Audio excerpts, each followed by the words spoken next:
Okay, so welcome to our Salesforce Admin Workshop Day 4. So what we learned yesterday, we learned about custom object, custom app. Custom object आपने देखा था कि record data insert कराने के लिए data को अपन record की form में इंसर्ट कराते हैं सेल्सफोर्स में और वो किसी पर्टिकुलर ऑब्जेक्ट में रखते हैं।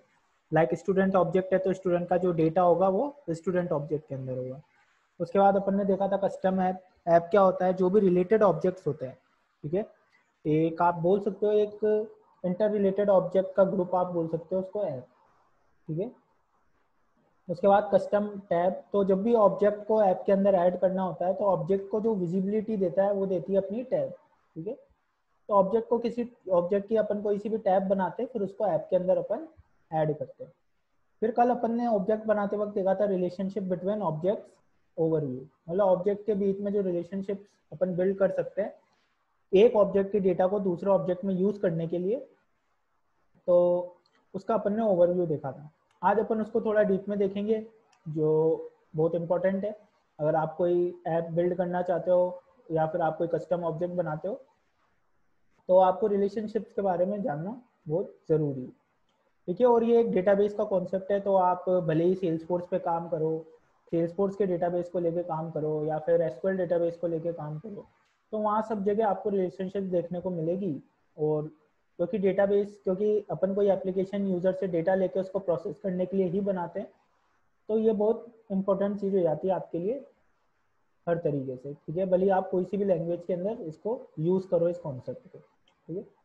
हाँ, सेल्सफोर्स के साथ अपनी कुछ लिमिटेशंस होती है, अपने कुछ रूल्स होते हैं उस रिलेशनशिप के ऊपर जो अपन डिस्कस करेंगे, ठीक है। तो आज अपन क्या पढ़ने वाले हैं? आज अपन देखने वाले हैं more about relationships, master detail and lookup, ठीक है। तो master detail and lookup relationship के बीच में डिफरेंस क्या होता है, किसके क्या रूल्स होते हैं, वो अपन एक एक करके देखेंगे। Role up summary fields, role up summary fields क्या होते हैं ये भी अपन देखेंगे आगे। वो formula fields, validation rule, page layouts and record types. So some meeting rules are here. So please mute your mic. Mic को आप म्यूट रखो। आपको कोई भी क्वेश्चन पूछना है आप उसको चैट विंडो में मेंशन कर सकते हो और क्वेश्चन के आंसर मैं सेशन के बीच में या सेशन के लास्ट में दूंगा, ठीक है। अपन क्विकली एक बार फिर से सिनेरियो देख लेते हैं जो अपन ने कल देखा था। तो स्टार इन्फोटेक कॉलेज क्या चाहता है कि उसके जो स्टूडेंट्स का डेटा है और जो कोर्स का डेटा है, ठीक है, वो उसको सेल्सफोर्स सीआरएम में स्टोर करे और जो उनका कोर्स रजिस्ट्रेशन प्रोसेस है उसको वो ऑटोमेट कर पाए। तो वो सेल्सफोर्स के थ्रू अपने जो स्टूडेंट होते हैं और जो कोर्स होते हैं उनके रजिस्ट्रेशन का जो प्रोसेस रहेगा उसको ऑटोमेट करेंगे, ठीक है, अपन सेल्सफोर्स के थ्रू।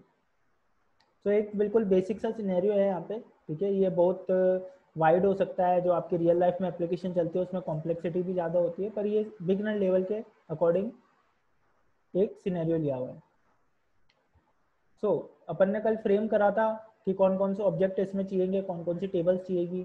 तो स्टूडेंट टेबल बनाई थी कुछ इन फील्ड्स के साथ, रजिस्ट्रेशन टेबल बनाई थी कुछ इस फील्ड के साथ एंड कोर्स उसके फील्ड्स के साथ। एंड जो मेन था वो रजिस्ट्रेशन में था कि किस स्टूडेंट का किस कोर्स के साथ रजिस्ट्रेशन होना चाहिए, तो उसके अकॉर्डिंग अपन ने यहाँ पे ऑब्जेक्ट्स बनाए थे।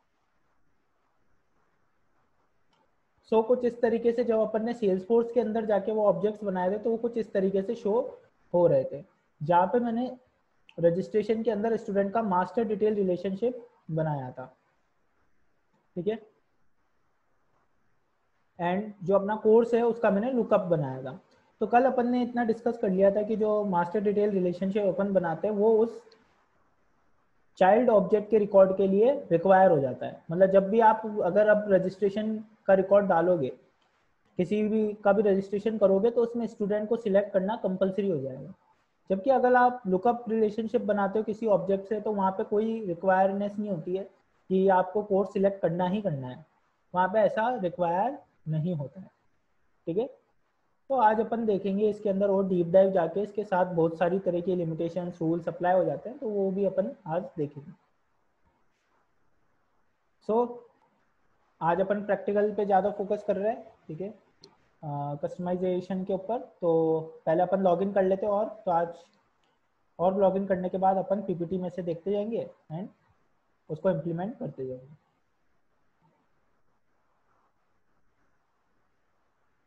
सो लॉगिन करने के लिए आपको जाना है login.salesforce.com के ऊपर, एंड यहाँ पे आपको जो आपका नोटपैड की फाइल है वहाँ से कॉपी करना है। सॉरी, आपने जहाँ पे भी आपका यूज़र नेम रख रखा है वहाँ से आप डाल सकते हैं, आप याद भी रख लो। एंड आपको पासवर्ड डालना है जो आपने रीसेट करा था। ठीक, तो यहाँ पे अपनी और लॉगिन हो जाएगी गाइस।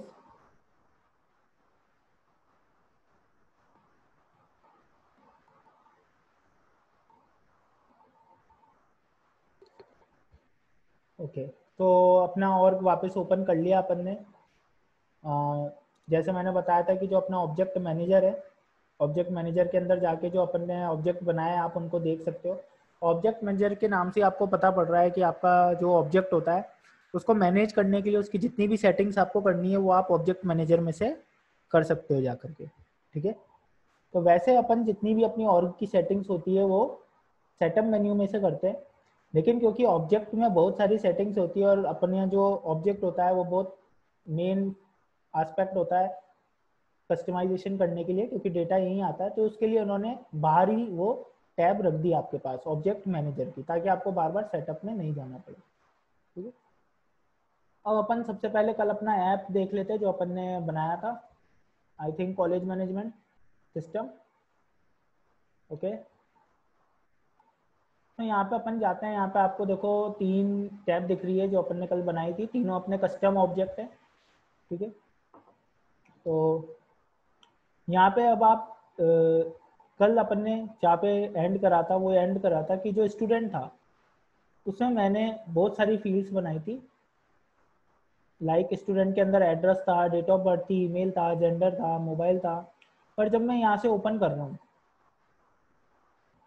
तो यहाँ पे सिर्फ मेरे को स्टूडेंट नेम दिख रहा है, जो कि क्या था, जब मैं स्टूडेंट ऑब्जेक्ट बना रहा था तो ऑब्जेक्ट बनाते हुए वक्त की जो फील्ड होती है, ठीक है, जो फील्ड अपन ऑब्जेक्ट बनाते वक्त ही चूज करते हैं जो रिक्वायर होती है अपने फॉर्म के लिए, अपने स्टूडेंट के रिकॉर्ड के लिए, सिर्फ वही वहाँ पे दिख रही है, बाकी कोई सी भी फील्ड नहीं दिख रही। तो वहाँ पे अपन ने एंड कर लिया था। अब अपन पहले जाके समझते हैं ऑब्जेक्ट मैनेजर के अंदर ऑब्जेक्ट को, कि ऑब्जेक्ट के अंदर कौन कौन सी सेटिंग्स होती है अपने पास। ठीक है, तो यहाँ पे आप आ जाइए, यहाँ पे आप जाकर के स्टूडेंट ले लेते हैं अपन। यहाँ पे आप सर्च करिए, सर्च करने के बाद आपको यहाँ पे ऑप्शन आ जाएगा, क्लिक करेंगे, क्लिक करेंगे तो आपके पास आ जाएगा। अब एक ऑब्जेक्ट के अंदर ये सारे फीचर्स आपको मिल जाएंगे। कौन सा डिटेल, उसकी डिटेल यहाँ से एडिट कर सकते हो आप जाके। फील्ड्स एंड रिलेशनशिप में आपके फील्ड आ जाएंगे, तो आप यहाँ पे देखो एड्रेस बना हुआ है अपने पास इस ऑब्जेक्ट के अंदर, दिख रहा है आपको एड्रेस बना हुआ। अब अपना एड्रेस बना हुआ है फिर भी यहाँ पे शो नहीं हो रहा है, वो अभी मैं बताऊंगा क्यों नहीं हो रहा। तो फील्ड, आपके फील्ड्स को डिनोट करेंगे। अब आता है आपका पेज लेआउट। पेज लेआउट आपका क्या होता है, जैसे मैंने कल भी बताया था, पेज का लेआउट। तो ये जो आपका खुल रहा है इसको अपन अभी तो फिलहाल इंसर्ट के लिए काम में लेंगे, लेकिन जैसे एडिट पेज बोलते हैं और डिटेल पेज बोलते हैं। तो आपका जो पेज लेआउट होता है बाय डिफॉल्ट बना हुआ, यहाँ पे देखो आप स्टूडेंट लेआउट दिख रहा है आपको। ठीक है, पेज लेआउट के अंदर क्या करा अपन ने, ऑब्जेक्ट मैनेजर में गए, ऑब्जेक्ट मैनेजर के अंदर अपन ने कौन सा भी ऑब्जेक्ट अपन को देखना है उसका नेम डाला, ऑब्जेक्ट यहाँ से सिलेक्ट कर लिया। अब यहाँ पे आपको सारी सेटिंग्स दिख रही है। ठीक है, तो फील्ड एंड रिलेशनशिप है जिसमें अपने को फील्ड्स दिखते हैं, तो फील्ड्स तो बने हुए हैं अपने पास, पर वो यहाँ पे शो नहीं हो रहे। तो यहाँ पे शो करने के लिए जो इसका पेज लेआउट है, ठीक है, उस पेज लेआउट को अपन को क्या करना पड़ेगा, ऐड करना पड़ेगा उस पर जाके फील्ड्स को। तो पेज लेआउट पे आप जाओ, पेज लेआउट पे जाने के बाद यहाँ पे आपको स्टूडेंट लेआउट दिख रहा है, ये बाय डिफॉल्ट बन जाता है। जैसे ही आप कोई ऑब्जेक्ट बनाओगे सेल्सफोर्स उसका एक बाय डिफॉल्ट लेआउट बना के रख देता है। ठीक है, तो जब अपन ऑब्जेक्ट बनाते हैं तो जो फील्ड वहां पे रखते हैं अपन, जो अपनी कंपलसरी फील्ड हो जाती है, वो ऑटोमेटिक आपके उस डिफॉल्ट लेआउट के ऊपर आ जाती है। उसके बाद जब आप स्कीमा बिल्डर से एक एक करके बनाओगे फील्ड, तो स्कीमा बिल्डर से आपने फील्ड तो बना दिए सारे, पर उनको पेज लेआउट के ऊपर आके आपको ऐड करना पड़ेगा। ठीक है, अगर आप स्कीमा बिल्डर से बना रहे हो। यही आप अगर जंप लेआउट से बनाओगे, ठीक है, तो जंप लेआउट विजार्ड से बनाओगे, ठीक है, यही अगर चीज आप विजार्ड से अगर फील्ड्स बनाओगे तो उसके अंदर आपको स्टेप बाय स्टेप चीजें मिलेगी। तो उसमें एक स्टेप ये भी आता है कि आपने जो फील्ड बनाई है क्या आप उसको लेआउट पे ऐड करना चाहते हो। तो जब आप विजार्ड के थ्रू बनाओगे तो वहां पे ऑटोमेटिकली आपके पास स्टेप आ जाएगा जिसके थ्रू आप वहां पे फील्ड बनाते समय, फील्ड क्रिएट करते समय लेआउट पे ऐड कर सकते हो। स्कीमा बिल्डर से अगर फील्ड बना रहे हो तो आपको ऐड करनी पड़ेगी, ठीक है। तो अभी अपन ने स्कीमा बिल्डर से बनाई है, इसलिए वो इस पेज लेआउट पे दिख नहीं रही है। यह पेज लेआउट का जो लेआउट है वो कहाँ कहाँ पे वर्किंग करेगा। एक तो आपका ये जो फॉर्म खुल रहा है इंसर्ट का या एडिट का, और एक इसका जो डिटेल व्यू खुलेगा। डिटेल व्यू मतलब अगर मैं यहाँ पे न्यू करके एक ऑब्जेक्ट बना देता हूँ, एक रिकॉर्ड बना देता हूँ, मान लो मैंने यहाँ पे अमित फिल कर दिया और उसको सेव कर दिया। सेव करते से ही मेरे पास एक रिकॉर्ड क्रिएट हो गया और ये उसके डिटेल पेज पे आ गया। तो ये जो डिटेल पेज दिख रहा है आपको, यहाँ पे भी आपका क्या होगा, वही पेज लेआउट काम करेगा, ठीक है। तो यहाँ पे एक बाय डिफॉल्ट स्टूडेंट लेआउट है, इसको मैं ओपन कर लेता हूँ स्टूडेंट लेआउट को। जैसे ही आप स्टूडेंट लेआउट पे क्लिक करोगे तो आपके पास एक पैनल टाइप आएगा। ये क्या होता है, यहाँ से अपन ऐड करते हैं अपने सारे फील्ड्स को अपने लेआउट के ऊपर। तो यहाँ पे बहुत सारी चीजें होती है। पेज लेआउट को अपन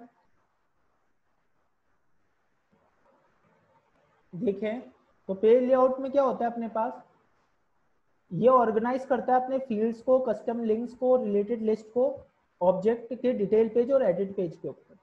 तो अभी अपन फील्ड से रिलेटेड चीजें अपन देख रहे हैं, इसलिए आपको फील्ड से ही लेके चलना है। तो ऑब्जेक्ट के डिटेल और एडिट पेज के ऊपर अपन को कौन सी फील्ड को शो करना है और नहीं करना है, ये अपन पेज लेआउट से कंसीडर कर सकते हैं, ठीक है, या पेज लेआउट से कंट्रोल कर सकते हैं। Use to organise UI pages for your user, आपके यूजर के लिए जो यूआई पेजेस होते हैं उनको ऑर्गेनाइज करना। मतलब आपके अगर दो यूजर है, एक यूजर को आप कोई एक फील्ड दिखाना चाहते हो और दूसरे यूजर को वो नहीं दिखाना चाहते, तो आप उन दोनों यूजर के लिए अलग अलग पेज लेआउट मेंटेन करके चल सकते हो एक ही ऑब्जेक्ट का। मतलब एक रिकॉर्ड की कुछ डिटेल एक टाइप के यूजर्स को दिखानी है और एक रिकॉर्ड की कुछ डिटेल दूसरे टाइप के यूजर्स को दिखानी है। तो उसके लिए फिर आपको दो पेज लेआउट बनाने पड़ेंगे, वो भी अपन आगे चल के देखेंगे वो कैसे करेंगे। तो यहाँ पे सिंपल ओवरव्यू दिया है मैंने। अपन वापस आ जाते हैं अपने पेज लेआउट पे। तो यहाँ पे जो अपना पेज लेआउट है, अब यहाँ पे देखो आपका जो फील्ड सेक्शन आपको दिख रहा होगा, यहाँ पे आपको फील्ड सेक्शन दिख रहा होगा आपका, ठीक है। इस फील्ड सेक्शन में देखो आपके जितने भी आपने फील्ड्स बनाए थे एक्स्ट्रा वाले, address, gender, email, date of birth, mobile, वो सारे आपको यहाँ पे शो हो जाएंगे। इसको आपको कहाँ पे जाके ऐड करना है, यहाँ पे आपको स्टूडेंट डिटेल दिख रहा होगा। ये सब बटन्स है, बटन्स की बात अपन बाद में करेंगे। यहाँ पे देखो आपको ये दिख रहा है इन्फॉर्मेशन सेक्शन, ठीक है। तो इस इंफॉर्मेशन सेक्शन में आपको स्टूडेंट नेम दिख रहा है और ओनर दिख रहा है। जब मैं यहाँ पे आता हूँ तो यहाँ पे मुझे क्या दिख रहा है, स्टूडेंट नेम, ओनर, ठीक है, क्रिएटेड बाय भी दिख रहा है, सिस्टम इन्फॉर्मेशन और लास्ट मॉडिफाइड बाय। तो ये दोनों अपन को दिख रहे हैं, ठीक है। तो यहाँ पे जो लेआउट अपना बना हुआ है वो लेआउट वहां पे अपन को शो हो रहा है। तो अब मैं एक काम करता हूँ, मैं स्टूडेंट की डेट ऑफ बर्थ यहाँ पे स्टूडेंट नेम के नीचे लगा देता हूँ, ठीक है। 1 सेकेंड, आई थिंक इसका क्योंकि लेआउट थोड़ा सा बड़ा हो गया है, ठीक है। तो यहाँ पे आप ड्रैग एंड ड्रॉप करोगे तो वो वहाँ पे फिक्स हो जाएगी। इसको आप सेव कर लो। अब ये लेआउट आपका सेव हो गया है यहाँ से। तो आपका जो स्टूडेंट लेआउट था वो आपने क्या कर दिया, मॉडिफाइड कर दिया। अब यहाँ पे आके एक बार आप रिफ्रेश करो, यहाँ पे देखो आपकी डेट ऑफ बर्थ आपको दिख रही है। अब क्योंकि अपना पहले जब फॉर्म पे था तो फॉर्म पे डेट ऑफ बर्थ आई नहीं, तो मैंने फिल भी नहीं करी, इसलिए यहाँ पे ब्लैंक आ रहा है। अब ऐसे ही करके अगर मैं न्यू पे जाऊँ तो क्या न्यू पे भी दिखेगी, बिल्कुल दिखेगी आपकी।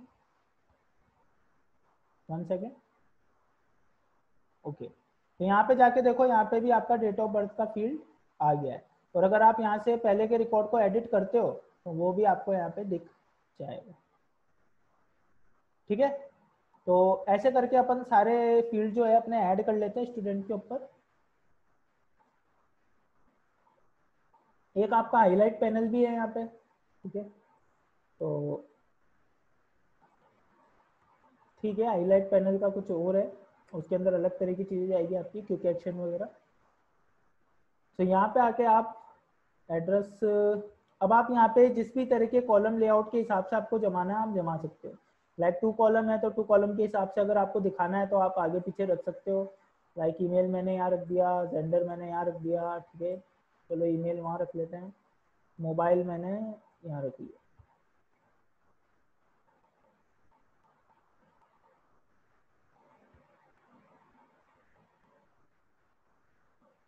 ठीक है, मोबाइल को मैंने यहाँ पे रख लिया।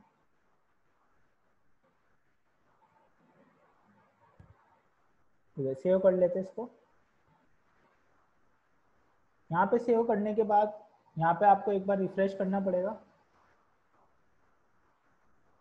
एंड अब आप जाके इसको एडिट करके देख सकते हो, न्यू करके देख सकते हो या डिटेल पेज पे देख सकते हो। तो आपको सारे के सारे फील्ड आपके मिल जाएंगे जिस अकॉर्डिंग आपने इनको अरेंज करा होगा। नेक्स्ट इसके अंदर और भी ऑप्शन आते हैं तो उसको थोड़ा सा अपन देख लेते हैं, हालांकि बिगनर लेवल पे तो कोई दिक्कत नहीं है।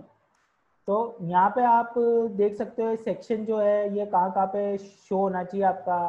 ठीक है, डिटेल पेज पे, एडिट पेज पे, सेक्शन हेडर कहाँ पे शो होना चाहिए। सेक्शन नेम आपको क्या रखना है, इंफॉर्मेशन है जैसे सेक्शन का नाम कुछ और रखना है क्या।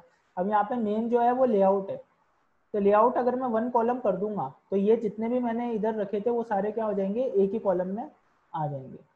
एंड अगर मैं 2 कॉलम कर दूंगा तो उसके बाद आपके पास यहाँ पे एक और ऑप्शन है टैब की ऑर्डर। टैब की ऑर्डर क्या होता है, मान लो अगर मैंने इसमें से टैब करा तो ये किस तरीके से जाएगा, लेफ्ट राइट होता हुआ जाएगा या फिर आपका अप टू डाउन होता हुआ जाएगा। ठीक है, तो वो आप चूज कर सकते हो। तो अगर मैं यहाँ पे लेफ्ट राइट चूज करूँ तो सेव करते हैं इसको।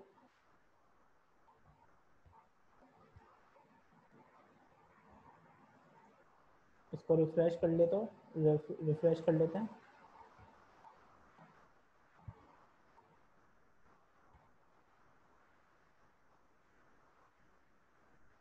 एक नया ही बना लेते हैं, काम करते हैं। ओके, इसमें तो 1 कॉलम में हो गया ये। 1 सेकेंड,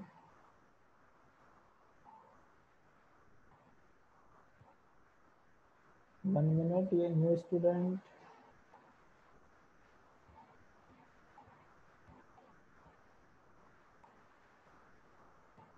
थोड़ा सा कभी कभार चेंजेस में टाइम लग सकता है। ठीक है, तो ऐसा कोई दिक्कत वाली बात नहीं है। 1 कॉलम नहीं आ रहा है।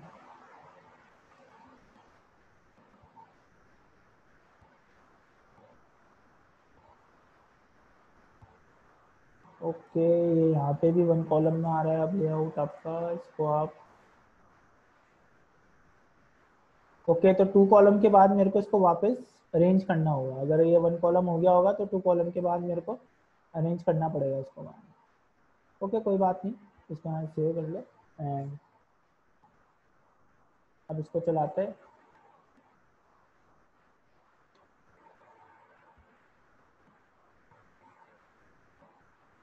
आप न्यू करो, न्यू करने के बाद आप यहाँ पे जाके देखो तो ये अभी लेफ्ट टू राइट ही आपका वर्क कर रहा है। एंड आप यहाँ पे चेंज करके देख लो, बट इसमें हो सकता है कुछ प्रॉब्लम आ जाए, फिर भी अपन करके देख लेते हैं। तो टैब की अपन यहाँ से चलते हैं। कुछ चीज़ें आपकी लाइटनिंग के अंदर क्लासिक के अकॉर्डिंग चीज चलती है इसके अंदर, क्योंकि ये क्लासिक का है पे लेआउट, तो क्लासिक के अकॉर्डिंग भी कभी कभार चलती है और लाइटनिंग में वर्क नहीं करती है। तो वो एक बार देखते हैं अपन। ठीक है, शायद अप टू डाउन नहीं चल रही है यहाँ पे, क्लासिक के अंदर ही वो चलेगी। तो कुछ फीचर जो है आपके क्लासिक में ज़्यादा वर्क करते हैं, यहाँ पे वर्क नहीं करता है अभी लाइटनिंग के अंदर।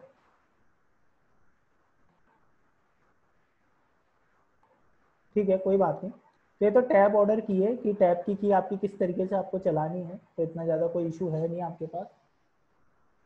इसके बाद अपन देखते हैं कि अपना पेज लेआउट आपको समझ में आ गया। पेज लेआउट में अगर किसको कोई दिक्कत हो तो पूछ लो, क्योंकि आगे चल के अपन रिकॉर्ड टाइप देखेंगे जिसके अंदर पेज लेआउट आपके पास काम आएगा। तो मैं चाहता हूँ कि पेज लेआउट आप अच्छी तरह से अंडरस्टैंड कर लो। अगर किसको कुछ क्वेश्चन हो यहाँ पे पेज लेआउट से रिलेटेड, पेज लेआउट क्या है अपने पास, जो भी अपना एडिट फॉर्म होता है या डिटेल फॉर्म होता है, डिटेल पेज होता है या एडिट पेज होता है, उसके ऊपर जो फील्ड्स शो होती है वो सारी अपनी पेज लेआउट से शो होती है। ठीक है, तो अगर इसमें किसी को कोई प्रॉब्लम हो तो वो पूछ सकता है।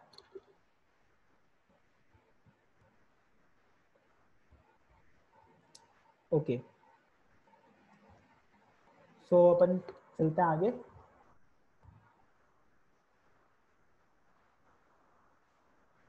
अब यहाँ पे अपन सारे पेज लेआउट पे एक एक करके ऐड कर लेते हैं, क्योंकि अभी तो अपन ने स्टूडेंट पे करा है, अपन को कोर्स पे भी करना पड़ेगा, क्योंकि कोर्स में भी सेम वही काम हो रखा होगा, कोर्स नेम ही आ रहा होगा, इसी तरह से रजिस्ट्रेशन में रजिस्ट्रेशन ही आ रहा होगा। तो अपन पहले एक एक करके फील्ड ऐड कर देते हैं सारे ऑब्जेक्ट्स के अंदर अपने। तो यहाँ पे जाओ, यहाँ पे पेज लेआउट पे जाओ, कोर्स लेआउट पे जाओ, यहाँ पे आपके पास जो फील्ड है वो सारे ऐड कर दो, डिस्क्रिप्शन, ड्यूरेशन, फीस, ठीक है, और सेव कर दो। इसी अकॉर्डिंग आप जो आपका पेज लेआउट रजिस्ट्रेशन का है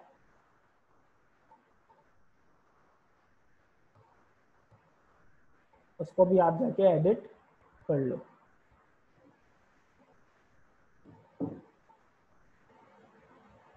यहाँ पे रजिस्ट्रेशन लेआउट हो जाएगा आपका। एंड यहाँ पे आपका ज़्यादा फील्ड्स आई थिंक नहीं है, क्योंकि एक तो आपकी रिक्वायर ही है, रिक्वायर फील्ड हमेशा ऑटोमेटिक उस पर जाके अप्लाई हो जाएगी। एंड सेव कर दो। तो यहाँ पे आपने सारा आपका कर लिया जितने भी ऑब्जेक्ट थे, तो आई थिंक उन सब के ऊपर एक बार रिफ्रेश करना पड़ेगा।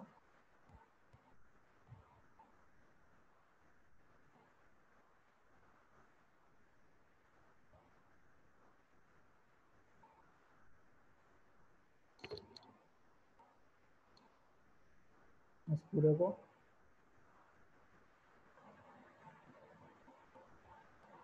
तो यहाँ पे जो आपका कोर्स आएगा वो आपका फील्ड ऐड होके आ जाएगा।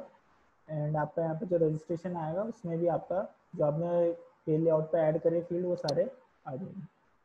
ठीक है, नाउ अब अपन चलते हैं ऑब्जेक्ट्स के ऊपर।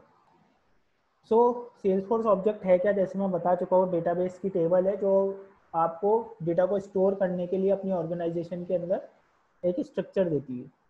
तो सेल्सफोर्स में दो तरह के ऑब्जेक्ट होते हैं, एक होते हैं स्टैंडर्ड ऑब्जेक्ट। स्टैंडर्ड ऑब्जेक्ट जो पहले से सेल्सफोर्स अपन को प्रोवाइड कराती है, ठीक है, जैसे अकाउंट्स हो गए, कॉन्टैक्ट्स हो गए, जो अपन ने सेल्स ऑटोमेशन वाले सेल्स ऐप के अंदर पढ़े थे। इसके बाद कस्टम ऑब्जेक्ट। कस्टम ऑब्जेक्ट वो होते हैं जो यूजर खुद की नीड के अकॉर्डिंग क्रिएट करते हैं। ठीक है, एंड अभी अपन कस्टम ऑब्जेक्ट के साथ ही वर्किंग कर रहे हैं, like student object, course object and registration object. तो ये अपन अपनी नीड के अकॉर्डिंग बनाते हैं, इसमें जितनी भी प्रोसेस होगा वो अपन अपनी नीड के अकॉर्डिंग करेंगे। सेकंड है अपने पास रिलेशनशिप फील्ड्स। अब रिलेशनशिप फील्ड्स क्या होती है, relationship allow us to create links between one object and another. तो सिंपल है कि रिलेशनशिप क्या करती है कि अपने एक ऑब्जेक्ट और दूसरे ऑब्जेक्ट के बीच के अंदर लिंक सेटअप करती है। लिंक अगर अपन देखें तो एक ऑब्जेक्ट के रिकॉर्ड को किसी दूसरे ऑब्जेक्ट के रिकॉर्ड के साथ लिंक करने का काम करती है। ठीक है, वापस एक ऑब्जेक्ट के रिकॉर्ड को किसी दूसरे ऑब्जेक्ट के साथ लिंक करने का काम करती है। और जो आपका सेल्सफोर्स प्लेटफॉर्म है वो तीन तरह के रिलेशनशिप को सपोर्ट करता है। मेजरली दो को करता है, इनडायरेक्टली एक और को करता है। ठीक है, तो डायरेक्टली तो ये दो को करेगा, मास्टर डिटेल रिलेशनशिप और lookup relationship. Many to many relationship जो है वो अपन देखेंगे वो क्या होती है और किस तरीके से अपन उसको बिल्ड कर पाते हैं। तो मास्टर डिटेल रिलेशनशिप के बारे में पहले अपन जाके थोड़ा देखते हैं। तो यहाँ देखो गाइस, मास्टर डिटेल रिलेशनशिप। तो मास्टर डिटेल रिलेशनशिप क्या होती है, one two many type of relationship. अब इसको अपन अपने जो अपन ने ऑब्जेक्ट बनाया उसके अकॉर्डिंग देखते जाते हैं। तो सबसे पहले आप आ जाओ आपके स्टूडेंट पे। अब आपका जो कोर्स था, ठीक है, यहाँ से मैं ऑब्जेक्ट मैनेजर में से कोर्स सिलेक्ट करता हूँ, कोर्स के फील्ड एंड रिलेशनशिप्स में चले जाओ। तो आपका जो स्टूडेंट था यहाँ पे,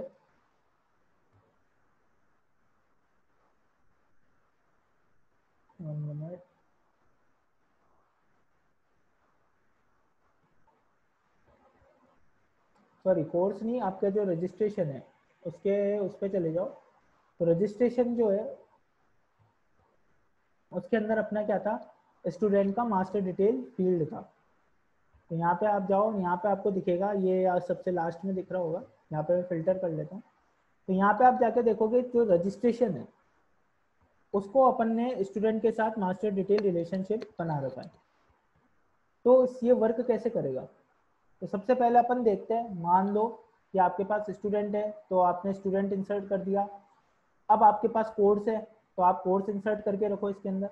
तो मैंने यहाँ पे कोर्स इंसर्ट कर दिया PHP, इसकी ड्यूरेशन ले ली 2 मंथ, इसकी फीस मैंने ले ली यहाँ पे 2000, ठीक है, या फिर 6000 ऐसे कुछ समथिंग आप ले लो। Description PHP course for dynamic website, ठीक है। एंड सेव एंड न्यू करोगे तो वो सेव हो जाएगा और एक और इंसर्ट करने के लिए आपके पास वापस फॉर्म ओपन हो जाएगा। तो आप सेव एंड न्यू भी कर सकते हो। यहाँ पे मैं ले लेता हूँ सेल्स फोर्स, ठीक है, ड्यूरेशन 4 मंथ, फीस, ठीक है, कुछ भी लिख दो 20,000 and Salesforce CRM, save कर दो यहाँ पे। तो यहाँ पे अपन ने 2 कोर्स बना लिए। एक अपने पास अमित नाम का स्टूडेंट बना हुआ है, तो अमित नाम के स्टूडेंट की अपन डिटेल्स जो है वो एडिट कर लेते हैं। तो यहाँ पे 2 मिनट, यहाँ पे जाके आप एडिट कर लो इसको, एडिट फॉर्म में जाके जेंडर मेल सिलेक्ट कर लो, मोबाइल आप कुछ भी दे दो, डेट ऑफ बर्थ आप सिलेक्ट कर लो, इसमें ईमेल आप amit@gmail.com डाल दो। अगर आप यहाँ पे प्रॉपर वे में नहीं डालते हो तो यहाँ पे देखते हैं अपन क्या होगा, क्योंकि अपन ने उसको टेक्स्ट टाइप का नहीं बनाया, उसको अपन ने किस टाइप का बनाया, ईमेल टाइप का बनाया है, ठीक है। एड्रेस में यहाँ पे डाल देता हूँ अमित एड्रेस करके कुछ, ठीक है। तो यहाँ पे चलते हैं अपन, ये एक्सटेंशन की है तो ठीक है। अब यहाँ पे अगर मैं इसको सेव करूँगा तो यहाँ पे देखो आपके पास ईमेल के अंदर क्या आ रहा है, इनवैलिड ईमेल एड्रेस। तो क्योंकि आपने ईमेल को ईमेल टाइप का बनाया तो ऑटोमेटिक डेटा टाइप के अकॉर्डिंग यहाँ पे वैलिडेशन अप्लाई हो गया कि जो ईमेल का स्टैंडर्ड होता है कि उसमें @ आना चाहिए, वो इसको फॉलो करना पड़ेगा। तो यहाँ पे आप सेव कर दो। सेव करने के बाद यहाँ पे आपका बन जाएगा एक रिकॉर्ड। एक और रिकॉर्ड बना लेते हैं अपन, दीपक, एंड आप डेटा यहाँ पे फिल कर लो,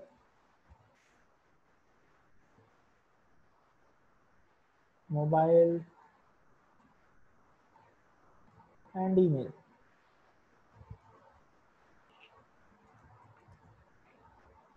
और सेव कर दो। तो यहाँ पे अपने पास स्टूडेंट हो गए, कोर्स हो गए।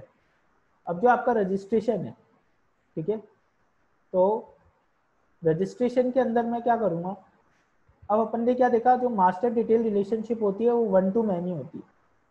मतलब यहाँ पे अगर मैं स्टूडेंट की बात करूँ, ठीक है, तो एक स्टूडेंट कितने भी कोर्स में आपका रजिस्ट्रेशन करवा सकता है, ठीक है।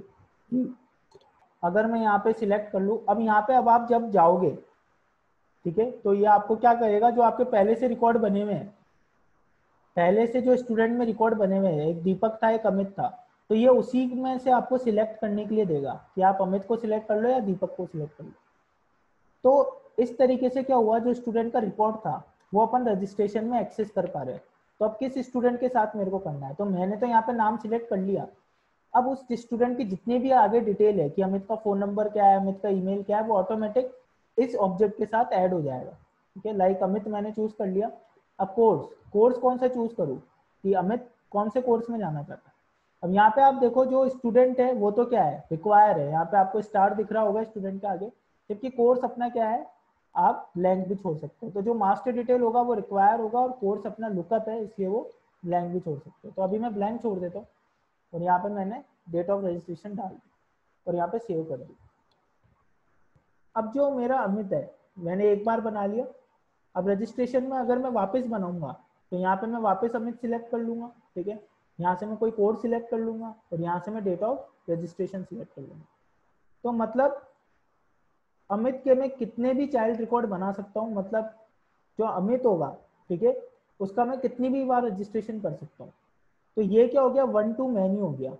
तो 1 क्या, जो आपका पेरेंट ऑब्जेक्ट है, पेरेंट ऑब्जेक्ट कौन सा है आपका, स्टूडेंट, और n मतलब मैनी।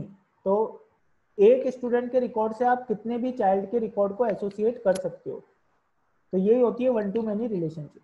तो जब भी अपन मास्टर डिटेल रिलेशनशिप बनाते हैं तो अपन पेरेंट से चाइल्ड की ओर वन टू मैनी रिलेशनशिप बनाते हैं कि एक पेरेंट रिकॉर्ड से कई सारे चाइल्ड रिकॉर्ड जुड़े हो सकते हैं, ठीक है। जबकि अगर आप यहाँ पे जाओ रजिस्ट्रेशन के अंदर, तो क्या आप यहाँ पे 2 स्टूडेंट चूज कर सकते हो? नहीं कर सकते हो, ठीक है। कि आपका हमेशा यहाँ पे जो रजिस्ट्रेशन है उसका एक ही क्या होगा, पेरेंट होगा, एक ही स्टूडेंट उसका पेरेंट होगा। तो चाइल्ड से पेरेंट की ओर क्या होती है, मैनी टू वन, और पेरेंट से चाइल्ड की ओर होती है वन टू मैनी। इसी तरीके से आपके पास लुकअप होती है। तो पहले अपन मास्टर के बारे में पढ़ लेते हैं। अब मास्टर के कुछ फीचर है, ये तो इसका कॉमन फीचर हो गया।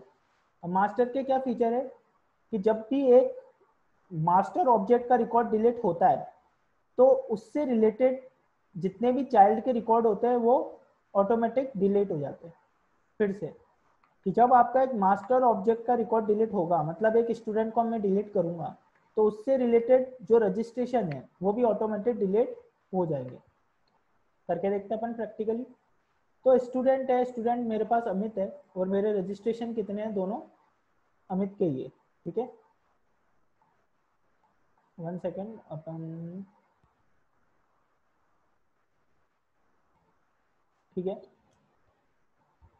तो यहाँ पे अपन ये दोनों रजिस्ट्रेशन जो है किसके, अमित के ही है। तो अपन क्या करेंगे अब, अगर मैं यहाँ से अमित को डिलीट कर देता हूँ, ठीक है, अपने स्टूडेंट ऑब्जेक्ट में से, तो ऑटोमेटिक ये दोनों भी अपने डिलीट हो जाएंगे। तो मैं इसको सिलेक्ट करता हूँ, सॉरी यहीं से डिलीट कर देते हैं अपन। तो इसको अमित को मैंने यहाँ से डिलीट कर दिया। अब ये पूछ रहा है are you sure to want to delete this student, yes, delete कर दिया मैंने। डिलीट करा, डिलीट करते से ही अब मैं इस पेज को रिफ्रेश करता हूँ रजिस्ट्रेशन वाले।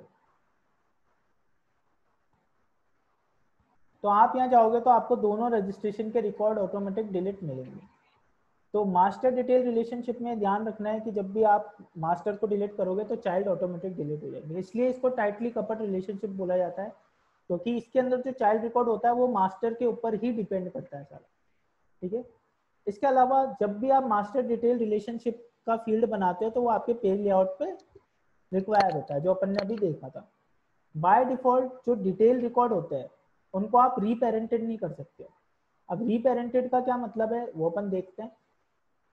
तो अब जाके अपन रजिस्ट्रेशन में पहले एक और स्टूडेंट बना लेते हैं, अपन काम करते हैं वापस। तो मैं यहाँ पे बना लेता हूँ स्नेहा एंड फीमेल, एंड यहाँ पे अपन मंडे ले लेते हैं। एंड एड्रेस के अंदर अपन कुछ भी आप अभी एड्रेस भर दो,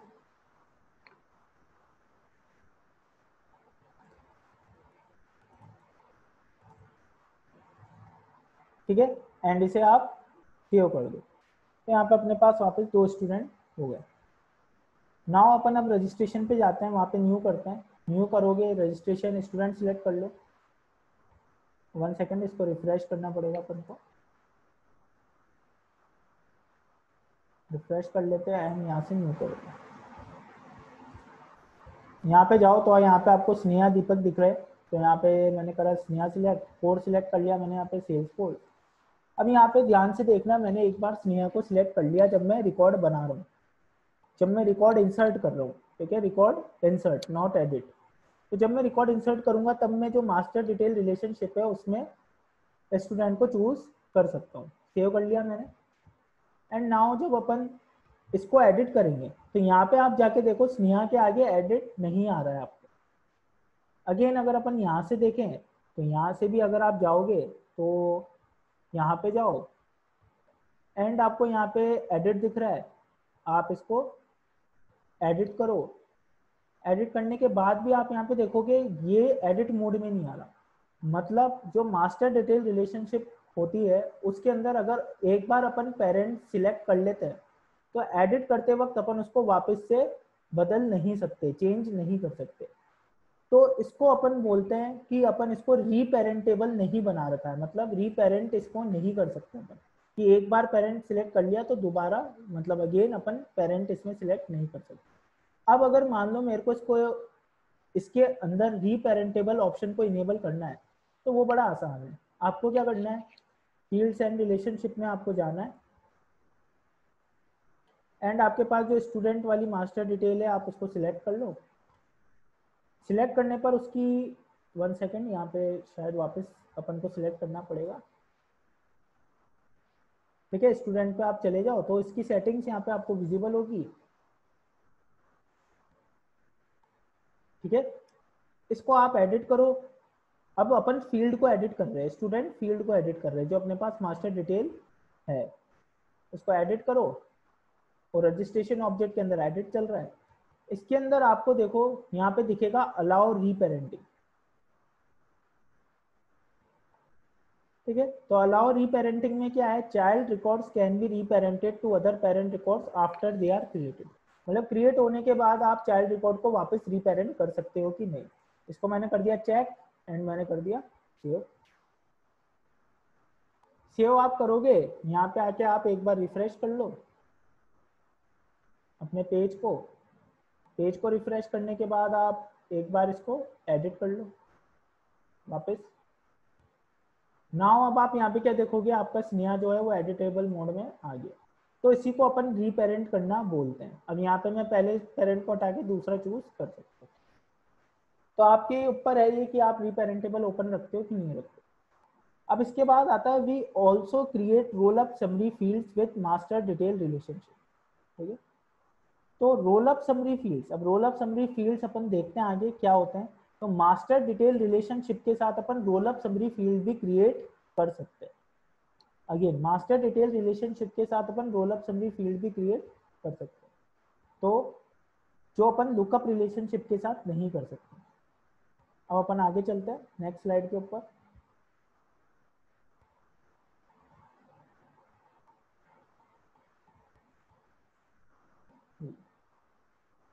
अब रोल अप समरी फील्ड आपके पास क्या होते हैं, रोल अप समरी फील्ड अपन एग्रीगेटेड वैल्यूज को मास्टर रिकॉर्ड के ऊपर शो करने के काम में लेते हैं। अब यहाँ पे कुछ चीजें हैं जो थोड़ा कंफ्यूज कर सकती है आपको, कि क्योंकि अपन फील्ड तो जो मास्टर डिटेल होता है वो चाइल्ड में बनाते हैं, जैसे रजिस्ट्रेशन में बनाया, तो मास्टर रिकॉर्ड के ऊपर अपन ये एग्रीगेटेड वैल्यूज क्या होती है जिनको अपन को शो करना है। तो इसको अपन एक प्रैक्टिकल सिनेरियो से देखते हैं करके। सो नाउ अब आप मान लो आपके स्टूडेंट्स हैं यहाँ पे, ठीक है, 2 स्टूडेंट है आपके और आपका एक रजिस्ट्रेशन है। तो अपन थोड़ा रजिस्ट्रेशन को यहाँ पे बढ़ाते हैं। ठीक है, और रजिस्ट्रेशन को अपन यहाँ पे थोड़े से और करते हैं। तो यहाँ पे आप जाओ एंड यहाँ पे आप स्टूडेंट चूज कर लो, लाइक स्नेहा मैंने चूज कर लिया, कोर्स मैंने चूज कर लिया, डेट ऑफ रजिस्ट्रेशन मैंने चूज कर लिया, सेव कर लो। एंड जो पहले था वो भी क्या स्नेहा का ही था। ठीक है, देखते हैं अपन, नहीं वो दीपक का था। ठीक है, सही है। तो यहाँ पे एक स्नेहा का रजिस्ट्रेशन है और एक दीपक का रजिस्ट्रेशन है। अब आपको पता ही है कि मैं एक स्टूडेंट के मल्टीपल रजिस्ट्रेशन बना सकता हूँ, मतलब एक स्टूडेंट मल्टीपल कोर्स में हो सकता है, PHP में हो सकता है, सेल्सफोर्स में हो सकता है, बहुत सारे कोर्स में हो सकता है। तो यहाँ पे अब मेरे को क्या करना है, मान लो कि मैंने यहाँ पे एक और ले लिया और पहले कोर्स में, ठीक है, यहाँ पे सिलेक्ट कर लेता हूँ मैं रैंडमली, मान लो PHP भी सिलेक्ट कर लिया एंड डेट ऑफ रजिस्ट्रेशन मैंने वापस सेव कर दिया। तो यहाँ पे अपने पास स्नेहा के 2 रजिस्ट्रेशन हो गए और दीपक का 1 रजिस्ट्रेशन हो गया। अब ये अपने पास चाइल्ड ऑब्जेक्ट। अब मुझे जब मैं पेरेंट ऑब्जेक्ट में जाऊं तो मुझे ये देखना है कि मेरा जो स्टूडेंट है वो कुल मिला के कितने रजिस्ट्रेशन के अंदर है। तो एग्रीगेटेड वैल्यूज क्या होती है, जैसे कि आपने अगर कोई डेटाबेस आप जानते हो तो सम होता है, ठीक है, आपके पास काउंट होता है, मिनिमम होता है, मैक्सिमम होता है। मतलब एक ग्रुप रिजल्ट में से आपका जो रिजल्ट निकल के आता है, जब आपके पास ग्रुप ऑफ रिकॉर्ड होता है और उसके बेस के ऊपर आप एक रिकॉर्ड निकालते हो, उसके बेस के ऊपर आप एक वैल्यू बनाते हैं। लाइक अगर आप काउंट करते हो तो काउंट पे आपको क्या चाहिए होता है, बहुत सारे रिकॉर्ड चाहिए होते हैं। मान लो मैं स्नेहा है, अब मुझे क्या करना है, इसके टोटल कितने रजिस्ट्रेशन है। तो मैं क्या करूंगा, इससे रिलेटेड जितने भी रजिस्ट्रेशन के अंदर रिकॉर्ड बन रखे हैं जिनमें स्नेहा सिलेक्ट हो रखा है, उसको मैं क्या कर लूंगा, काउंट कर लूंगा। तो इसके चाइल्ड रिकॉर्ड जितने भी है उनके ग्रुप को मैं क्या करूंगा, काउंट कर लूंगा। तो मेरे पास टोटल नंबर ऑफ रजिस्ट्रेशन आ जाएंगे। ठीक है, तो we can create a roll up summary field to display a aggregated values in a master record। तो aggregated value master record पे आप दिखा सकते हो based on the values of fields in a detail record। जो detail record के अंदर field की वैल्यू होगी उस अकॉर्डिंग। मतलब अगर आपके जिस जिस चाइल्ड रिकॉर्ड के अंदर जिस जिस रिकॉर्ड में स्नेहा सिलेक्टेड है आप उसको काउंट करोगे तो उसके अकॉर्डिंग काउंट आएगा, जिसमें दीपक सिलेक्टेड है तो दीपक के अकॉर्डिंग काउंट आएगा। तो यहाँ पे अगर मैं टोटल नंबर ऑफ रजिस्ट्रेशन चाहता हूँ कि जब भी मैं स्टूडेंट पे आऊँ तो मेरे को टोटल नंबर ऑफ रजिस्ट्रेशन दिखे स्नेहा के और दीपक के, तो मुझे बनानी पड़ेगी रोल अप समरी फील्ड। अब इस बार अपन रोल अप समरी फील्ड बनाने के लिए कहाँ जाएंगे, अब मेरे को स्टूडेंट ऑब्जेक्ट के ऊपर काम करना है, तो ऑब्जेक्ट के ऊपर काम करने के लिए ऑब्जेक्ट मैनेजर में जाना पड़ेगा। तो यहाँ पे जाते हैं अपन ऑब्जेक्ट मैनेजर, ये आपको दिख रहा है। सेल्सफोर्स के अंदर आप क्योंकि मल्टीपल प्लेसेस के ऊपर काम करते हो एक ऑर्ग के अंदर, तो आपको मल्टीपल टैब ओपन रखोगे तो ज़्यादा आसानी होगी, नहीं तो आपको बार बार नेविगेट करना पड़ेगा। तो आप अगर मल्टीपल टैब ओपन करके रखते हो तो आपका टाइम थोड़ा कम लगेगा। नेक्स्ट अपन यहाँ पे चलते हैं, हम अपन को किस पे बनाना है, स्टूडेंट। तो स्टूडेंट पे जाओगे, स्टूडेंट पे गए अपन। अब यहाँ पे आपके पास आ रहा है फील्ड एंड रिलेशनशिप। अब यहाँ पे जब आप फील्ड एंड रिलेशनशिप पे जाओगे, इस बार अपन विजार्ड से बनाएंगे एक नई फील्ड अपनी। तो यहाँ पे जाओ न्यू के ऊपर, न्यू के ऊपर जाओगे आप तो यहाँ पे आपको दिखेंगे डेटा टाइप, जो अपन को जब अपन स्कीमा बिल्डर में काम कर रहे थे तब भी दिख रहे थे, तो आपको सारे डेटा टाइप यहाँ पे दिखेंगे। तो अब आपको यहाँ पे देखो दिख रहा है role up summary. Role up summary क्या होता है, आपके पास जितने भी आपके चाइल्ड रिकॉर्ड होता है उनके ऊपर ये सम, मिनिमम, मैक्सिमम और काउंट का ऑपरेशन परफॉर्म करता है। सम, मिनिमम, मैक्सिमम और काउंट का ऑपरेशन, ठीक है। मतलब जितने भी चाइल्ड रिकॉर्ड होंगे उनके ग्रुप ऑफ रिकॉर्ड का या तो वो सम कर लेगा वैल्यू को। अब सम करने के लिए आपके पास वैल्यू भी ऐसी होनी चाहिए जिसका सम हो सके, ठीक है। लाइक आपके पास कोई नंबर हो सकता है, कोई करेंसी हो सकती है, ये सारी। मिनिमम, मिनिमम जितना भी वो चाइल्ड रिकॉर्ड है उसमें सबसे मिनिमम वैल्यू ये निकाल के लिए आएगा। मिनिमम में आपकी करेंसी, नंबर, डेट, ठीक है। मिनिमम डेट कौन सी है वो भी निकाल सकता है। मैक्सिमम, मैक्सिमम में भी नंबर, करेंसी, डेट ये सब ये रख सकता है। अब अपन करते रोल अप समरी को, मैंने सिलेक्ट कर लिया डेटा टाइप को और यहाँ से करना है अपन को नेक्स्ट। नेक्स्ट करते ही ये पूछेगा फील्ड का लेबल क्या रखना है, तो मैंने रख दिया टोटल रजिस्ट्रेशन, ठीक है। एंड इसके बाद अपन रखते हैं डिस्क्रिप्शन, आपको रखना है तो रखो, हेल्प टेक्स्ट में समझा चुका हूँ, ये आई बटन होता है जो हेल्प टेक्स्ट होता है आपका, ठीक है। नेक्स्ट कर लो। नेक्स्ट के बाद अब यहाँ पे देखो तो आपका जो चाइल्ड ऑब्जेक्ट है, ठीक है, तो यहाँ पे आपके जितने भी चाइल्ड होंगे स्टूडेंट के वो सारे इसके लिस्ट में आ जाएगी। तो आपको कौन से चाइल्ड ऑब्जेक्ट के ऊपर काम करना है, तो मैंने कहा रजिस्ट्रेशन पे। जैसी रजिस्ट्रेशन सिलेक्ट करोगे यहाँ पे आपके पास 4 तरह के ऑपरेशन है जिनको अपन बोलते हैं एग्रीगेटेड ऑपरेशन, ठीक है। तो आपको एग्रीगेटेड मतलब ग्रुप ऑफ रिकॉर्ड्स के अकॉर्डिंग एक वैल्यू को निकालना है। तो वो कैसे निकालोगे, तो काउंट कर सकते हो, सम कर सकते हो, मिन कर सकते हो और मैक्स कर सकते हो। काउंट करोगे तो यहाँ पे ये जो चीज है ये इनेबल नहीं होगी, डिसेबल ही रहेगी। क्यों, क्योंकि जो काउंट होगा वो क्या करेगा, सीधे इसके जो चाइल्ड रिकॉर्ड्स है उनको काउंट कर लेगा।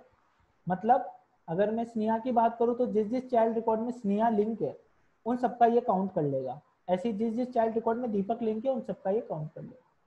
तो मैंने काउंट करा तो नहीं आया, लेकिन जब मैं सम करूंगा, ठीक है, या मिन करूंगा या मैक्स करूंगा, अब सम पे इसलिए नहीं आ रहा क्योंकि आपका जो चाइल्ड रिकॉर्ड है रजिस्ट्रेशन उसमें ऐसी कोई फील्ड नहीं है जिसका ये सम कर सके, एग्रीगेट कर सके।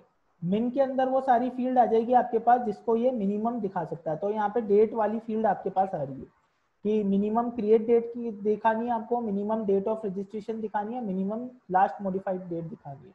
मतलब अगर वो 2 कोर्स में रजिस्टर होता है अलग अलग डेट पे, तो कौन सी मिनिमम डेट थी जिसके ऊपर वो रजिस्ट्रेशन हुआ, या बोल सकते हो कौन सी पहली बार डेट को वो रजिस्ट्रेशन हुआ। मैक्स मतलब कौन सी लास्ट डेट थी जिसको वो रजिस्टर कराया उसने कोर्स में। और काउंट तो वो सीधा सीधा काउंट दिखाई देगा। तो टोटल रजिस्ट्रेशन में अपन काउंट यूज लेंगे। एक इसके अंदर और है कि अगर आपके चाइल्ड रिकॉर्ड में भी आपको क्या रखना है, क्राइटेरिया रखना है। क्राइटेरिया मतलब जितने चाइल्ड रिकॉर्ड है, जैसे स्नेहा है तो जितने स्नेहा के चाइल्ड रिकॉर्ड है जिसमें स्नेहा है उसमें भी आपको ये देखना है कि इतनी तारीख के बाद स्नेहा ने किन किन कोर्सेज के अंदर रजिस्ट्रेशन कराया। टोटल नंबर ऑफ कोर्सेज के अंदर टोटल नंबर ऑफ रजिस्ट्रेशन कितने इतनी तारीख के बाद। तो वो फिल्टर भी आप यहाँ से लगा सकते हो। यहाँ पे आप फिल्टर लगाओगे तो यहाँ पे फील्ड करना है कि डेट ऑफ रजिस्ट्रेशन ग्रेटर हो ठीक है, और यहाँ पे आप डेट डाल सकते हो कि इस डेट से ज़्यादा ग्रेटर हो, वो रजिस्ट्रेशन काउंट होके आ जाए। तो अभी अपन इतना डीप में नहीं जाते, अभी अपन सिंपल कि जितने भी सारे इसके चाइल्ड रिकॉर्ड हो गए उनको ये काउंट कर लेगा। नेक्स्ट कर दो। नेक्स्ट करते से यहाँ पे, अब यहाँ पे आपके पास एक फील्ड लेवल सिक्योरिटी आ रहा है, तो अभी फिलहाल के लिए इसको क्या करो, आप एज इट इज रहने दो, जो इसकी सेटिंग है उसको एज इट इज रहने दो। ये एक अलग पार्ट होता है पूरा एडमिन के अंदर सिक्योरिटी का, तो वो थोड़ा एडवांस लेवल का हो जाता है। यहाँ पे देखो, ये मैं इसकी बात कर रहा था कि जब आप स्कीमा बिल्डर से बनाते हो तो इस ये वाला स्टेप आपके पास विजिबल नहीं होता है कि इसको पेज लेआउट पे ऐड कर दो आप। जबकि आप अगर विजार्ड से बनाते हो तो आपके पास ये वाला स्टेप आता है कि आप हैंड टू हैंड इसको पेज लेआउट के ऊपर ऐड कर दो। तो यहाँ पे आप एक काम करो, इसको अब ये जो आपका पेज लेआउट होगा वो पेज लेआउट आपको यहाँ पे शो कर देगा। तो अभी इसका एक स्टूडेंट लेआउट बना हुआ है बाय डिफॉल्ट लेआउट, तो उसके ऊपर आप अगर ऐड करना चाहते हो तो राइट लगा दो, नहीं करना चाहते हो तो हटा दो। तो अभी अपन ऐड करना चाहते ही है तो मैंने इसको चेक कर दिया। नेक्स्ट अब अपन आप यहाँ जाओ और इसको रिफ्रेश करो अपने ऑब्जेक्ट को। ठीक है, ऑब्जेक्ट को रिफ्रेश करो और उसके डिटेल पेज के ऊपर आप एक बार जाओ। डिटेल पेज के ऊपर आप जाओगे तो आपको टोटल रजिस्ट्रेशन कितने दिख रहे हैं, स्नेहा के 2, जो स्नेहा के 2 ही है। और दीपक पे आप जाओगे तो आपको कितने दिख रहे हैं, टोटल रजिस्ट्रेशन 1। अब आप वहां से अगर कोई रिकॉर्ड बनाते हो, कहाँ से, आपके रजिस्ट्रेशन में से। तो रजिस्ट्रेशन में से मैंने एक और रिकॉर्ड बना लिया, मान लो यहाँ पे मैंने दीपक का बना लिया और उसका एनरोलमेंट कर दिया और सेव कर दिया। तो सेव करते से यहाँ पे आप देखोगे कि एक और रजिस्ट्रेशन बन गया दीपक का। अब जब अपन यहाँ पे रिफ्रेश करेंगे दीपक के रिकॉर्ड को,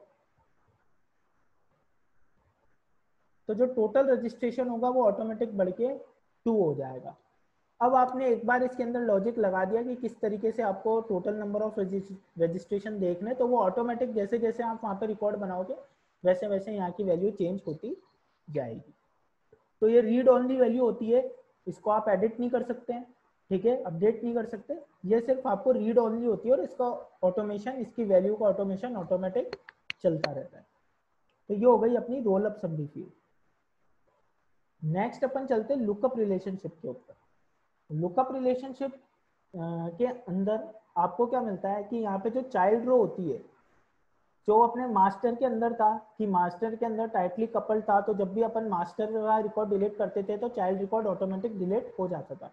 पर लुकअप में ऐसा नहीं है। लुकअप रिलेशनशिप में क्या होता है आपके पास कि अगर आप चाइल्ड रो डिलीट नहीं, अगर आप पेरेंट को डिलीट करते हो, ठीक है, मतलब अगर मैं अब यहाँ को से कोर्स को डिलीट कर दूंगा, मतलब मैं सेल्स फोर्स को यहाँ से डिलीट कर दूं, तो सेल्स फोर्स इसके अंदर क्या है, ऐड है इसके अंदर आपके पास सेल्स फोर्स। अब अगर मैं सेल्स फोर्स को वहां से डिलीट कर दूंगा तो ऐसा नहीं है कि यहाँ पे दीपक और सॉरी रजिस्ट्रेशन के अंदर आपके जो रजिस्ट्रेशन है जिसके अंदर सेल्स फोर्स है वो डिलीट हो जाएगा, ठीक है, वो वहीं पे रहेगा, बस उसके अंदर से वैल्यू जो होगी वो खाली हो जाएगी। कैसे, मान लो यहाँ पे जो अपना कोर्स है कौन सा है, सेल्स फोर्स है, जो अपनी कोर्स है वो क्या है, लुकअप फील्ड है। एक बार अपन देख लेते हैं, ऑब्जेक्ट मैनेजर में जाओ, आपका रजिस्ट्रेशन जो है उस पर जाओ, एंड यहाँ पे रजिस्ट्रेशन में आपको फील्ड्स एंड रिलेशनशिप में कोर्स देखो, तो कोर्स देखोगे तो यहाँ पे आपको आपका लुकअप दिखेगा। अब जो लुकअप है, ठीक है, तो अगर मैंने लुकअप का रिकॉर्ड डिलीट कर दिया, मतलब कोर्स का रिकॉर्ड डिलीट कर दिया, तो ऐसा नहीं है कि आपका जो रजिस्ट्रेशन के अंदर जिसमें आपने कोर्स सिलेक्ट कर रखा है वो वाला वो रिकॉर्ड भी डिलीट हो जाएगा, जो अपने मास्टर डिटेल रिलेशनशिप में हो जाता था। यहाँ से सेल्स फोर्स को कर दो आप डिलीट, ठीक है, सेल्स फोर्स क्या हो गया, डिलीट हो गया। यहाँ हो आप, यहाँ पे आके रिफ्रेश करो। अब देखते हैं इस पर अपना क्या इफेक्ट पड़ेगा।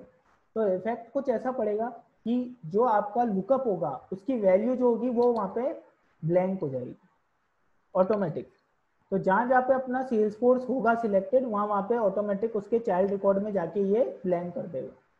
तो यहाँ पे चाइल्ड रिकॉर्ड डिलीट नहीं होता, सिर्फ ब्लैंक हो जाता है। अब इसको भी आप हैंडल कर सकते हो किस तरीके से, आपका जो लुकअप का जो फील्ड है उसमें जाके आप सेट कर सकते हो, ठीक है, उसमें ऑप्शन मिलते हैं आपको कि आप इसको सेट कर पाओ। तो यहाँ पे जाओ, आपको देखो यहाँ पे 2 चीजें मिल रही है।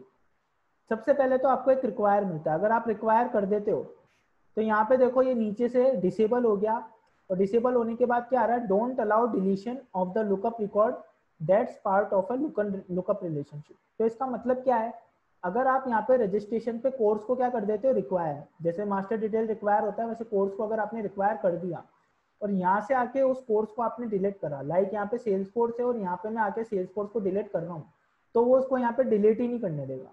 वो बोलेगा कि ये जो आपका रिकॉर्ड है सेल्स फोर्स का, ये इसके किसी चाइल्ड रिकॉर्ड के साथ एम्बेडेड हो रखा है, मतलब एसोसिएट हो रखा है, रिलेशनशिप में है, तो आप उसको डिलीट नहीं कर सकते हो जब तक कि आप यहाँ पे जाके उस सेल्स फोर्स को हटा नहीं देते। अब अगर आप रिक्वायर नहीं रखते हो तो आपके पास एक और चीज रहती है, clear the value of this field, you can't choose this option if you make this field require. तो बाय डिफॉल्ट ये चूज रहता है अपना क्या, कि अगर आपने डिलीट कर दिया किसमें से जाके, पेरेंट में से जाके लुकअप रिलेशनशिप में, और वो रिक्वायर नहीं है अगर चाइल्ड के अंदर, तो क्या होगा आपके पास, वहां से वो ब्लैंक हो जाएगा। जैसे अभी अपन ने देखा कि यहाँ से क्या हुआ, चाइल्ड में से वो कोर्स ब्लैंक हो गया। तो ये आपका बाय डिफॉल्ट सेटिंग रहती है, तो आप करके देख सकते हो, ठीक है, कोई दिक्कत नहीं है, सेव कर लो इसको।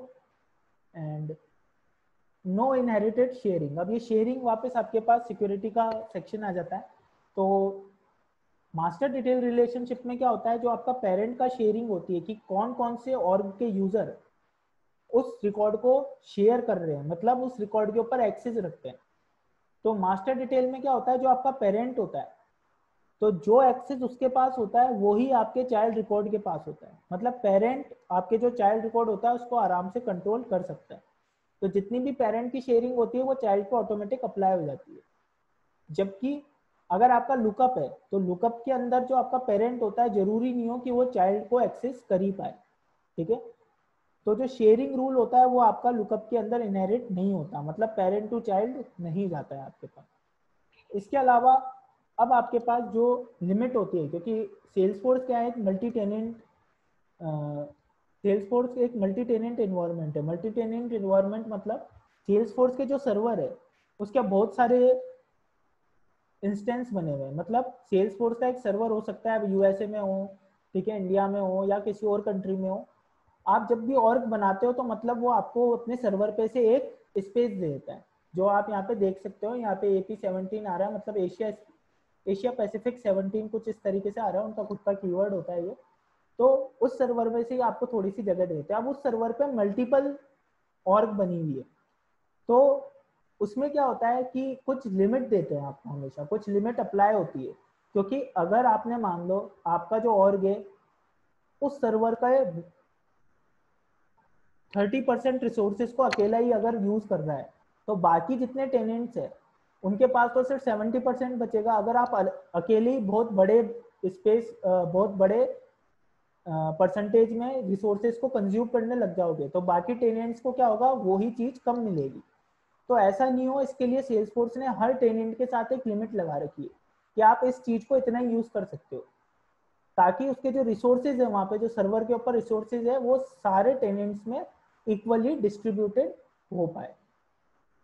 तो यहाँ पे क्या है, यहाँ पे अपने पास ऑब्जेक्ट में कई सारी लिमिट होती है, जो आप कहाँ से देख सकते हो, ऑब्जेक्ट मैनेजर में जाके कोई सा भी ऑब्जेक्ट सिलेक्ट कर लो एंड यहाँ पे आपको ऑब्जेक्ट लिमिट दिखेगी। तो जो अपना कस्टम रिलेशनशिप फील्ड होती है, मतलब रिलेशनशिप फील्ड आप कितनी बना सकते हो, ठीक है। तो 40 की लिमिट है आपके पास, जिसमें से इस ऑब्जेक्ट में आपने 2 यूज कर ली है। तो रजिस्ट्रेशन में मैंने एक मास्टर डिटेल बना लिया, एक लुकअप बना लिया, ठीक है, परसेंटेज दिखा रहा है वगैरह वगैरह। अब ये जो 40 होती है इसमें से आप 32 और 38 या 39 लुकअप रिलेशनशिप बना सकते हो। मतलब 38 तो आप बना ही सकते हो मिनिमम। अब 39 आप कब बना सकते हो, जब आपकी एक मास्टर डिटेल रिलेशनशिप बनी हुई है या फिर एक भी मास्टर डिटेल रिलेशनशिप नहीं बनी हुई है। लेकिन अगर आपने 2 मास्टर डिटेल रिलेशनशिप बना दी तो फिर आप उसके अंदर 38 ही लुकअप बना पाओगे। पर अगर आपने एक मास्टर डिटेल बना रखी है तो आप उसके अंदर 39 लुकअप फील्ड बना सकते हो, ठीक है। तो मास्टर डिटेल रिलेशनशिप का क्या है कि आप एक ऑब्जेक्ट में 2 ही बना सकते हो, और लुकअप आप 38 टू 39 बना सकते हो। वो आपने कितनी मास्टर डिटेल बना रखी है उसके ऊपर डिपेंड करता है। लुकअप फील्ड जो होता है उसके अंदर चाइल्ड के अंदर जो आपका लुकअप फील्ड है वो नेसेसरी रिक्वायर्ड नहीं होता जब तक कि आप उसको रिक्वायर नहीं करते हो। और जो फोर्थ पॉइंट है कि आप लुकअप के साथ रोलअप समरी नहीं बना सकते हो। क्यों नहीं बना सकते हो, क्योंकि ये रिक्वायर होता ही नहीं है। तो जब तक कि आपका जो पेरेंट है, अब जितने उसके चाइल्ड रिकॉर्ड है वो रिक्वायर ही नहीं है, मतलब रजिस्ट्रेशन के अंदर जो आपका लुकअप फील्ड है वो रिक्वायर्ड नहीं है कि इसमें डेटा आए नहीं आए, इसलिए इसके ऊपर और सेल्सफोर्स रोल अप समरी बनाने नहीं देता है आपको। अब अगर आपको रोल अप समरी बनानी है लुकअप के ऊपर, क्योंकि लिमिटेशन है कि मास्टर डिटेल तो 2 ही बना सकते, तो उसके लिए अपन अदर डिक्लेरेटिव टूल को यूज कर सकते, लाइक फ्लो को, या फिर अपन डेवलपमेंट पार्ट की तरफ जा सकते हैं, ठीक है, अपेक्स के थ्रू कर सकते हैं, विजुअल फोर्स और अपेक्स के थ्रू, ठीक है। तो अभी फिलहाल के लिए अपन ने देख लिया master detail, role up summary और लुकअप रिलेशनशिप। नाउ अब अपन समझते हैं जंक्शन ऑब्जेक्ट क्या होता है। अब यहाँ पे जंक्शन ऑब्जेक्ट है आपके पास, तो अब आप यहाँ पे समझो कि जो आपके स्टूडेंट है उसके मल्टीपल रजिस्ट्रेशन हो सकते हैं, मतलब 1 to many आपके पास चल रही है, और रजिस्ट्रेशन के व्यू से देखें तो एक रजिस्ट्रेशन के मल्टीपल स्टूडेंट हो सकते हैं, तो मतलब रजिस्ट्रेशन के हिसाब से मैनी टू वन चल रही है कि हर रजिस्ट्रेशन का एक पेरेंट होगा, ठीक है, और स्टूडेंट के अकॉर्डिंग एक स्टूडेंट के मल्टीपल रजिस्ट्रेशन होंगे, तो 1 to many, many to one चल रही है। ऐसे ही कोर्स के साथ है लुकअप के साथ कि एक पीएचपी के कई सारे रजिस्ट्रेशन हो सकते हैं, मतलब कई सारे स्टूडेंट पीएचपी में आ सकते हैं, कई सारे रजिस्ट्रेशन हो सकते हैं एक पीएचपी कोर्स के, और कई सारे रजिस्ट्रेशन में पीएचपी आ सकती है। तो जो अपनी लुकअप होती है और जो मास्टर डिटेल होती है, दोनों ही 1 to many का एग्जाम्पल होती है।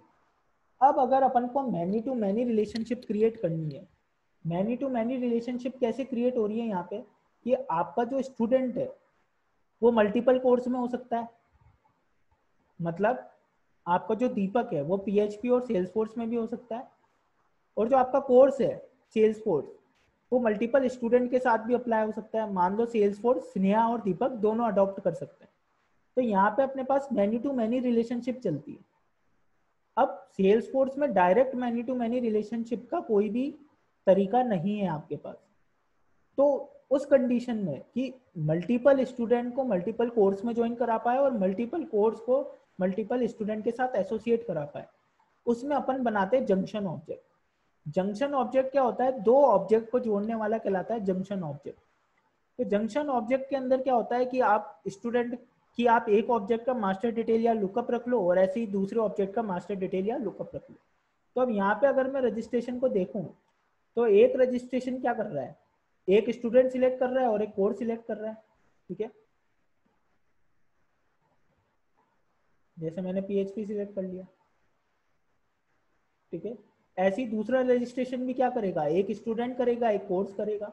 तो आपका जो रजिस्ट्रेशन ऑब्जेक्ट है वो क्या कर रहा है, मल्टीपल स्टूडेंट को कि अलग अलग स्टूडेंट को अलग अलग कोर्स के साथ लिंक करने के काम में आ रहा है। तो इसी को बोलते हैं अपन जंक्शन ऑब्जेक्ट, जिसके थ्रू अपन क्या करते हैं, किन्हीं 2 ऑब्जेक्ट के बीच में मैनी टू मैनी रिलेशनशिप को बिल्ड करते हैं। तो जब भी आपको मैनी टू मैनी रिलेशनशिप बनानी है तो आपको एक जंक्शन ऑब्जेक्ट क्रिएट करना पड़ेगा, ठीक है। सो अपने पास टाइम खत्म हो चुका है गाइस, सो आज अपन इतना ही देखते हैं, अपने पास और भी ऑटोमेशन बचा हुआ है। सो किसका कोई क्वेश्चन हो तो वो पूछ सकता है मुझसे।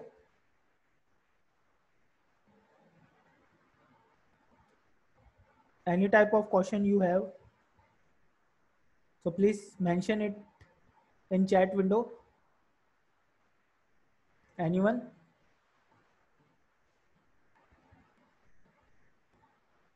Okay, so now guys we are go to our next slide.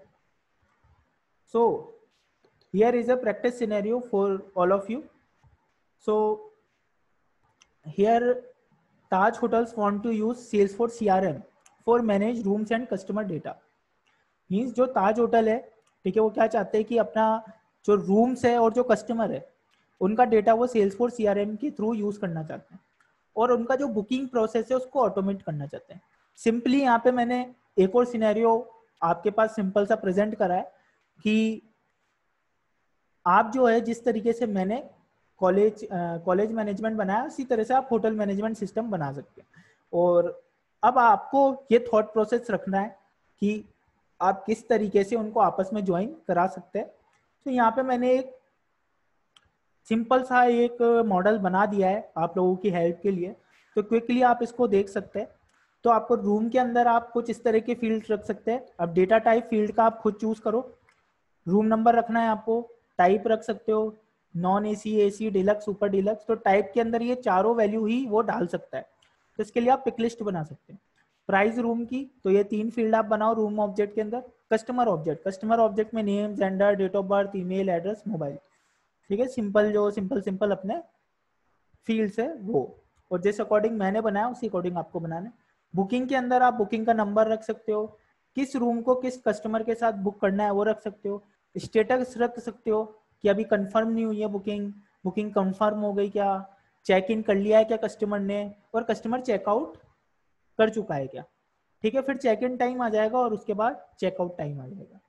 अब अपन कल जो देखेंगे, कल ऑटोमेशन देखेंगे थोड़ा और, तो अगर आप आज जाके ये बना लेते हो तो कल के बाद आप उसके अंदर थोड़ा ऑटोमेशन लगा पाओगे। तो guys I hope you you will do hands on all of this. So guys, that is it from my side for today. So if you have any questions, please ask. I am give permission to unmute yourself. So if anyone want to say something.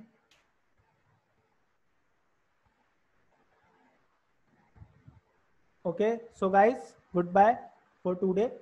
We will meet tomorrow for more amazing content, and stay tuned with us. So goodbye to all. Welcome Sakshi, welcome Chitra, and welcome to all of you for joining our session. Okay, bye guys.